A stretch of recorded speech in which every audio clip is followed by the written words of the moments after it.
Welcome back to the Tennessee Sports Hub. I'm your host Cedar, and this is Talkin' to Tone. Now, in the last video, I did a preview and a prediction of today's game, and now that the game's over, it's time for a review, right? I think so. Let's get into this. So first, figured I would highlight some overall takeaways from the game. As far as the Colts go, their defense and their defensive line in particular did a really good job at pressuring the quarterback. Tannehill was under duress during most of the game.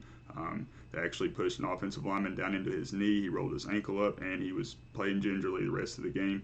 And that could be a problem for us going forward. We're going to have to keep an eye on how his ankle's feeling, how he looks in practice this week. We've got a big game coming up against the Texans next weekend. But as far as their defense in general, they had a really good awareness to capitalize off our miscues. Like when we had Malik Willis come in, receiver, he comes off across the motion. There's a miscue on the handoff between him and Tannehill. The ball bounces down, falls forward 2 yards. Colts are out there to fall on it. But unfortunately for them, their offense was unable to capitalize on it. And, they didn't get any points. They ended up losing the game. They had a really horrible time protecting Matt Ryan. He was under duress all game long. Like I predicted, we would have at least 3 sacks. And we did. They could not establish the run, primarily because they were playing from behind. They had terrible run blocking, but Jonathan Taylor only had, I think, 10 carries for 58 yards or so. Not a good day for him, not a good day for their team. And then their turnover woes continue. Matt Ryan, 2 interceptions. I'm pretty sure they had a fumble in there as well. You cannot win football games like that. But for the Titans, our secondary finally showing some signs of life. We had 2 interceptions. Big deal. The injury bug continues to pester us. Ben Jones went down. I'm pretty sure he came back in. He's going to be all right. Ryan Tannehill, his knee, ankle. Hope he's going to be all right. That's kind of all that I saw that really happened in that game. But we got to keep an eye on Tannehill as we go forward, because if we lose Tannehill, we're in a good spot right now. But I'll be really worried about where the season goes from there on out. Practice squad. Practice squad signings. They played hero for us today. And Terrence Mitchell, who had the big strip, the fumble at the end of the game that really sealed it for us, and Andrew Adams, who had the only touchdown for us in the game with a pick 6. I look for both of them too. They're definitely going to be staying around for a while. They'll be with us most likely the rest of the season, and maybe even sign again next year. Really happy to see what they've done for us today. The offensive line actually improves on run blocking despite the adversity of Ben Jones going down, Lawan being out, and us having to shuffle some guys around, and Davis being out. We did really well today. If you go back and watch the play where Ben Jones goes down, he's hurt on his knee and his ankle. Well, he gets up, he's limping around. The very next play, he doesn't go out. We did I think it was a misdirection. He ends it off to the left side. Henry, it might not have been a misdirection. It could have just been the read. He cuts back to the right. But anyways, Ben Jones, double team block to the left. They absolutely demolished the nose tackle. I don't know who was in the game at the point, but they pushed him 3-4 yards off the line. And the left tackle had his guy as well, and the right guard did his job. It was a really beautiful play as far as the run blocking goes. As far as that said, Derrick Henry, he's looking like Derrick Henry again, and if you're a Titans fan, you just got to be feeling really good about what he's doing as of late and where he's going to be going for the rest of the season. For the defense, we had a really good job pressuring the quarterback, as I predicted we would. They've had a really hard time protecting Matt Ryan all season, and we've had a really good job, really high rate of success when it comes to pressuring other quarterbacks, and we saw that again today. We had an excellent job forcing turnovers. We had the fumble. We had 2 interceptions.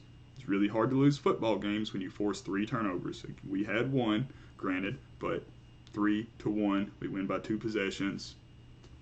Kind of speaks for itself. I'd like to give a shout out to Mike Vrabel on that challenge.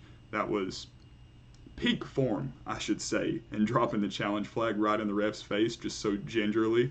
But as far as that said, I think we should probably move on to... Yeah, we're probably going to go ahead and move on to the offensive production for both teams, but I want to know what your takeaways were. If you had any key takeaways for the game, anything you saw that I didn't mention, let me know in the comments below. I'd be really happy to hear that. Let's go on to offense production. For the Colts, they had 64 plays on offense, which gave them 17 first downs. So they really were moving the ball up and down the field, as I predicted before the game. They were averaging 4.6 yards per play. You're not going to be punting much if you're doing that.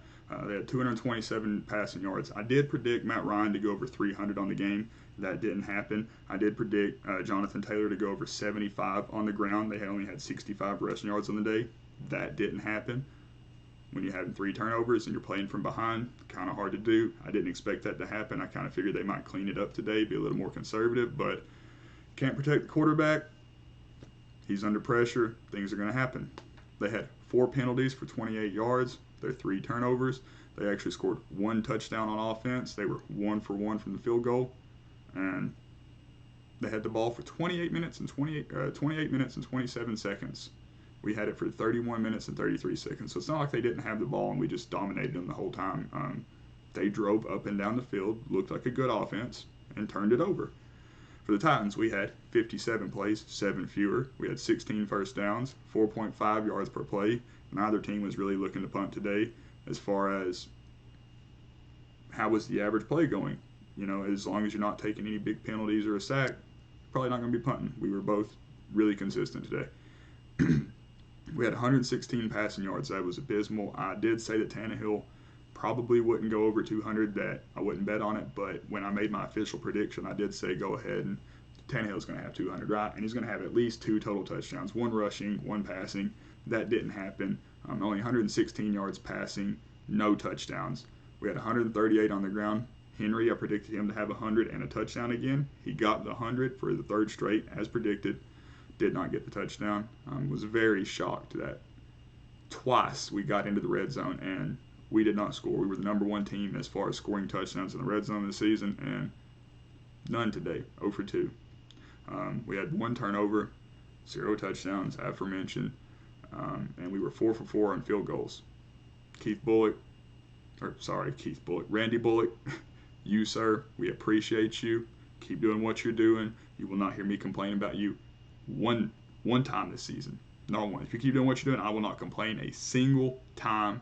I don't care if you miss one in the playoffs. If you are consistent like this all season long, I won't complain. 4 for 4, 2 from over 45 at home against the Colts. You knew they were going to be big points. We weren't scoring much today. You got the job done. I appreciate that. Now, I'm going to move on and take a look at some of the defensive standouts for the Colts. Grover Stewart led in tackling. He had 12 total tackles. Bobby Okereke had 10 total tackles and 2 pass deflections. DeForest Buckner and Unique Ngakoue combined for 5 of the 7 quarterback hits they had on Tannehill. And Kenny Moore and Unique Ngakoue both had sacks. So that's really the only 4 players that stood out for them. For the Titans now, our practice squad walk-on Andrew Adams, game-changing, 76-yard pick 6 was the difference in this ball game outside of Randy Bullock's absolutely legendary kicking, 4 for 4. Again, I mentioned that again. Thank you, Randy. We need this type of consistency. We've not had it in a little bit. Amani Hooker returns in top form as I predicted. He led in tackles and he recovered the game-sealing fumble at the end of the game. Bud Dupree is back. He wasn't on a snap count. He played really well. I wasn't expecting that. I was expecting him to play well, but to be on a snap count. He had 1 sack, 2 quarterback hits. It was a big-time sack on 3rd down. Happy to have Bud Dupree back. The defensive line as a whole, they batted 3 passes and they had 8 quarterback hits, so they all stood out. I can't really circle one as far as the pressure goes. And then the secondary, the whole unit stood out because, like I said, I expected him to get absolutely exposed by Matt Ryan, 300 yards, and that didn't happen. So next I want to take a look at my predictions for the game and how they stood up. As you see, I predicted Matt Ryan for more than 300 yards, 2 touchdowns. Did not happen. Jonathan Taylor, 75 yards and a touchdown. Did not happen. For the Titans, as I said for Ryan Tannehill earlier in the preview video, I had said, I probably wouldn't bet on him. And then when I made my prediction, there it was. He's probably going to get it. He normally does. I should have trusted my gut initially. Ryan Tannehill did not get the 200 yards, and he didn't even score a single touchdown. Derrick Henry, I meant to put the 100 yards right here, but know that I predicted he would have at least 100 yards. He would have a 3-peat, his 3rd in a row, 100-yard game, and he would have 1 touchdown. He didn't get the touchdown, but he definitely got us over the 100-yard mark, and we are now 25-3 over the last 3 seasons. 3 seasons definitely, with Derrick Henry getting 100 yards in a game. Our defense would have at least 3 sacks. Got that right on the nose. 3 sacks. And we would win money line by at least 2.5, which we did by 9. So 2.5 of my 6 predictions hit. I want to say 3, but Henry did not score the touchdown. So 2.5. And I'll try to get better at that. I normally have a pretty decent betting record, especially when it comes to the Titans, when it comes to making parlays. But I'm not too upset with it because, hey, we got the win. And the game looked very similar to what I thought it was going to look like. Colts driving up and down the field and turning the ball over. I just thought they would get a little bit further each time and he would be able to stretch it out to 300, but 220 some. And then Ryan Tannehill, we had short fields, doesn't get to 200 yards. What are you going to do?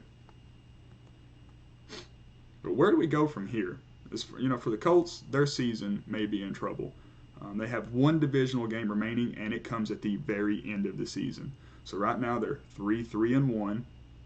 They could have another quarterback search just on the horizon. Matt Ryan doesn't seem to be doing what they want this season. So he had 2 interceptions today. He had 7 coming into the game.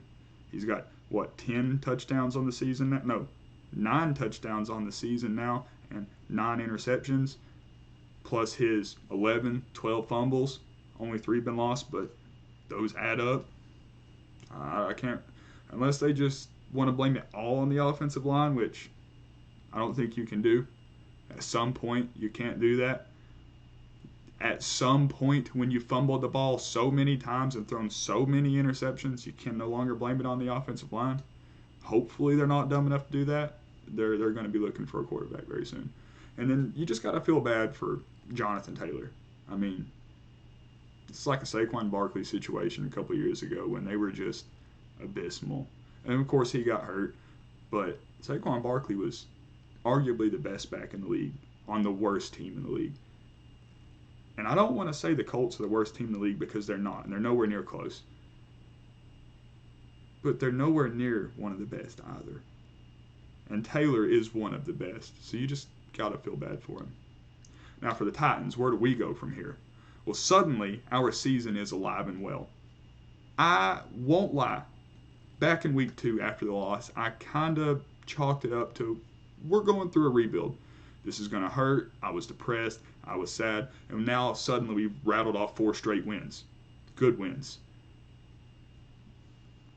I'm ecstatic about it. Like, our defense is trending in the right direction. We were one of the worst teams in the league as far as pass coverage goes. Not pass pressure, but just coverage in general coming into this game. We got 2 interceptions. We held him under 250 yards when I thought he was going to have 300.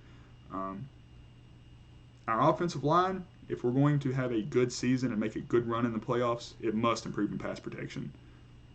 We can't have Tannehill, like I said before the game, under pressure every single time he drops back. And I kind of felt like that's what it was again here today. And it looked really bad after his ankle got hurt and he couldn't get away. But right now, as we speak, the division is ours to lose. We are 4-2, and our next game is on the road at Houston, where we're looking to further our divisional lead. But really, I think that's just about going to do it for this one. So, fellas, if you're new around here and you like Titans, Vols, or Grizzlies content, then this is the channel for you. So, please don't forget to like the video, share it with your fellow Titans friends, comment and tell me any key takeaways that I didn't mention earlier from this game that you thought should be talked about before the next one. And subscribe to the channel, and I'll see you guys in the next one. Peace.